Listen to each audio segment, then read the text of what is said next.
बिस्मिल्लाहिर्रहमानिर्रहीम। अस्सलाम वालेकुम। मैं बनाऊंगी आज बन्नू पुलाव। बहुत ही मज़ेदार सा पुलाव है, ज़रूर ट्राई करना है। शुरू करते हैं अपनी रेसिपी। ये मैं डाल रही हूँ 1-3 कप ऑयल। और इसमें ज़रा चिकना होगा ना तो ये आप अपने हिसाब से घी डाल लें। छोटी प्याज है, बारीक स्लाइस चॉप कट की है, क्योंकि मसाला इसका बहुत पतला सा बनना है, लिक्विड सा करके फिर कहीं जाके इसमें गोश्त डलेगा।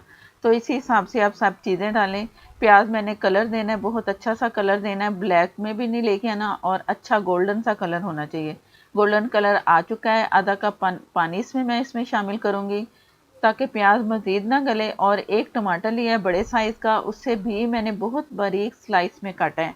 बारीक इसलिए कह रही हूँ कि ये मैश करना है हमने अच्छा सा, तभी ये मसाला सा इसका बनेगा। ये आप देख लो कितने पतले पतले से इसके स्लाइस हैं।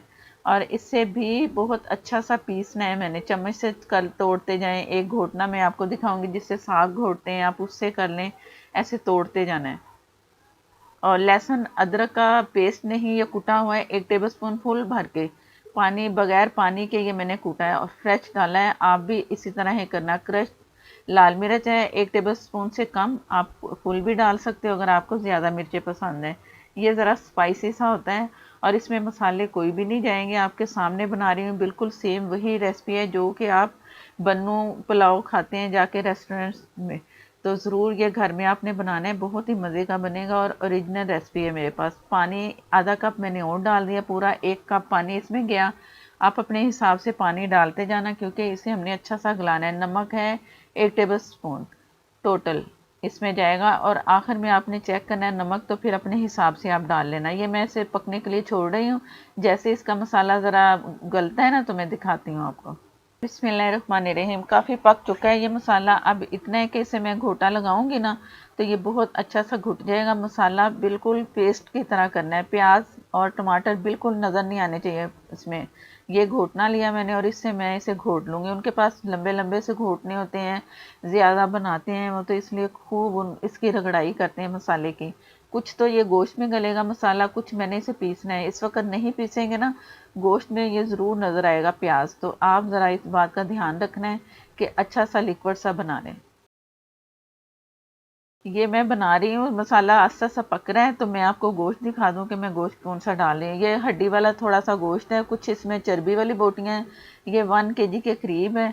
और 1 kg अगर मेरे पास गोश्त है ना बीफ का, तो मैं ½ kg इसमें चावल डालूंगी। इसमें वो अगर 1 किलो आपके पास गोश्त है ना तो आप ½ kg डालें। 1.5 किलो गोश्त है तो ½ kg डालेंगे तो बहुत जायका आएगा।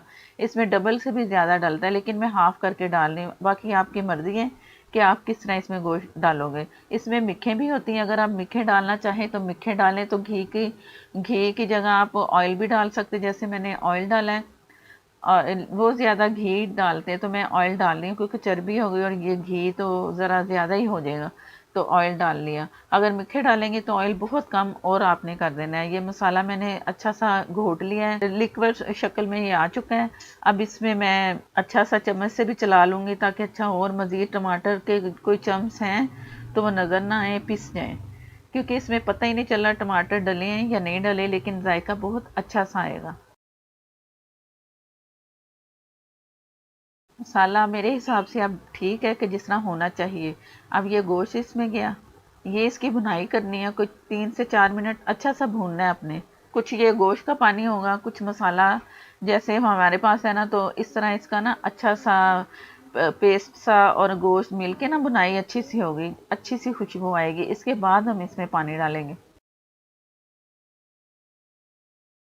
गोश्त की भुनाई मैं कर चुकी हूँ। पानी अब इसमें इतना डालना है कि गोश्त भी गल जाए, चावलों के लिए भी बच जाए। अगर कम हो जाएगा तो आप दरमियान में देखते रहना और डालते रहना।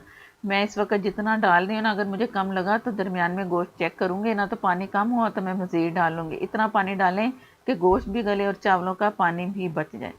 अब इसे ढक के अच्छी तरह से, अगर ये ढक्कन का मेरे पास सुराख होता है ना नॉन स्टिक का, तो इसके ऊपर मैं आटा लगा दूंगी, कोई स्टीम ना बाहर निकले। और उसमें दम वाली आग पे मैंने इसे पकने देना है। इससे गोश्त बड़ी जल्दी गलता है और बहुत जायका होता है। बिस्मिल्लाहिर्रहमानिर्रहीम। ये मैं दरमियान में मैंने इसे चेक किया था, थोड़ा सा पानी और डला है। अब पानी इसमें इतना है कि चावलों के लिए काफ़ी है। गोश्त भी गल चुका है बहुत अच्छा सा, और बहुत अच्छी सी खुशबू आ रही है। इसमें ना तो सूखा धनिया गया है, ना ज़ीरा गया है, ना गरम मसाला गया है, कुछ भी ऐसा नहीं गया। लेकिन जायका बहुत मज़े का होगा। हर पुलाव का अपना अपना जायका होता है, इसका भी जायका बहुत अच्छा सा है।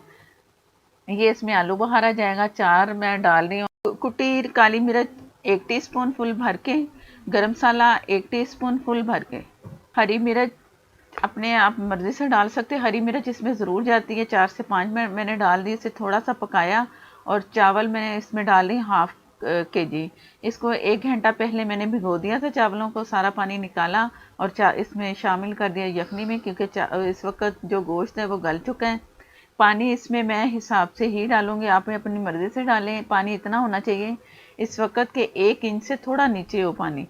और इसे ढक के नहीं पकाना, खुला पकाना है, ताकि जो चावल है ना खिले खिले से, उनके चावल खिले खिले से होते हैं, वो भी ढक के नहीं पकाते, इसे ओपन ही करके पकाते हैं। ढक्कन नहीं देना अभी, जब दम लगाएंगे तभी ढक्कन लगाना है। अभी थोड़ा सा मैं चम्मच चला के एक जैसा कर लें इसे, और नमक भी चख लें। आप भी चख, इस वक्त नंबर जो थोड़ा सा बॉयल आए ना, तो आप नमक देख लें कि कितना चाहिए, फिर आप डाल दें जितनी आपको रिक्वायर्ड है। अब इसे पकने के लिए छोड़ दूंगी। जैसे ही पानी ड्राई होता है तो मैं दिखाती हूँ।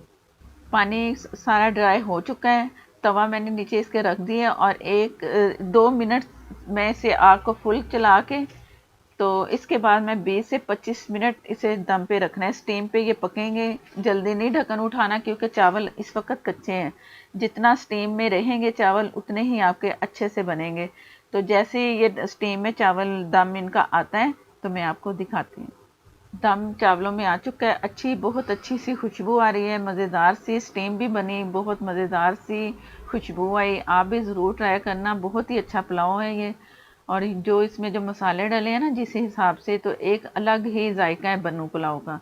तो इस तरह स्टीम, जैसे मैंने ढक्कन उठाया, कुछ देर आप इस तरह 1-2 मिनट रहने दें, स्टीम निकलेगी। फिर यूँ मैं जैसे साइडों से चम्मच चला रही हूँ ना, आप इस तरह साइडों से चम्मच चलाया करें। अंदर से चावल लें ना, सेंटर से हिलाएं या चावल उठाएं, उससे चावल टूटते हैं। इस बात का ख्याल रखा करें, तभी हर चावल आपको साबुत खड़ा खड़ा सा नज़र आएगा। और इस तरह चम्मच चला के थोड़ी देर के लिए फिर छोड़ दूंगी, फिर दम के लिए, फिर इसे डिश आउट के लिए मैं निकालूंगी चावलों को। बहुत ही मज़ेदार सी खुशबू आ रही है। बिस्मिल्लाहिर्रहमानिर्रहीम। वीडियो अच्छी लगे तो लाइक देना मत भूला करें, और नए देखने वाले जिन्होंने चैनल को सब्सक्राइब किया वो चैनल को भी सब्सक्राइब कर लें। साथ में जो बेल है उसे ज़रूर प्रेस किया करें, क्योंकि इसी से ही नोटिफिकेशन मिलेगा और मेरी मज़ेदार सी रेसिपीज़ होंगी। मैं कोशिश करती हूँ कि कमर्शियल रेस्टोरेंट स्टाइल की मैं आपको रेसिपी दूँ, जो कि बहुत ही मज़ेदार सी हों, सबको पसंद आएँ। जिस तरह ये मैं बन्नू पुलाव बना रही हूँ, तो ये भी कमर्शियल ही रेसिपी है, ज़रूर ट्राई करनी है। ईद पे ये शामिल कर लें अपनी रेसिपी के साथ, और मुझे कमेंट में आके बताएं कैसी लगी रेसिपी। इंस्टाग्राम पे और फेसबुक पे भी आप मुझे फॉलो कर सकते हो। और ये दही के साथ खाया जाता है। आप दही लें, प्लेन दही, और मज़े से खाएं। ये बहुत मज़ेदार सी बाइट आपके सामने लूँगी। गोश्त भी इतना अच्छा सा गल चुका है कि मैं आपके सामने ही इसे तोड़ रही हूँ, क्योंकि गोश्त इस तरह ही गला होना चाहिए। मुझे दें इजाज़त, अल्लाह हाफिज़।